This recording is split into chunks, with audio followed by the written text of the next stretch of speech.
Everyone, it's Jai and come with me on a solo day. Naghanap lang ako ng coffee shop na pwede kong puntahan kasi kakatapos lang ng work ko.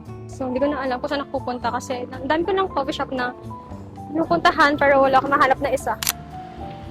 Lahat ng coffee shop na gusto kong puntahan, super daming tao. Wait lang, mag-Google Map lang ako. Coffee shop nearby. Ay! Sa Starbucks na lang ang bagsak ko, guys. Let's go. Feeling ko sa Starbucks na lang pupunta kasi parang yun lang nakita ang coffee shop na wala pang masyadong tao. Super hirap ng paglalakad ko dito. Ayun yung downtown. Not sure if tamang downtown ba yung pagkakasabi ko, pero yun siya.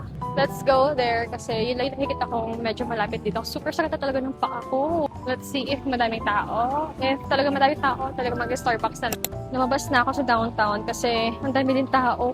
Medyo nahiya ako mag-vlog doon ng nakaganito. So, wala na talaga akong choice. Need na natin talagang uminom ng matcha! Sino kayong bibili sa akin ng flowers? Na umalis ako sa office, may araw pa. Ngayon paggabi na, wala pa din. Sakit na talaga ng paa ko.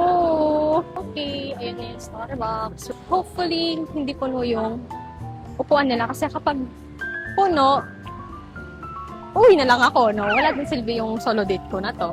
Ang daming tao, niya ako mag-vlog. Ang sakit na ng paa ko. Okay, so I'm gonna order na kasi pagod na ako, no? Isa pong pure matcha latte.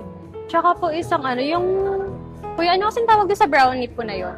Tsaka po yung chocolate donut po, yung drip donut. Okay, nag-order lang ako ng donut, ng pecan bar, tsaka ng matcha latte.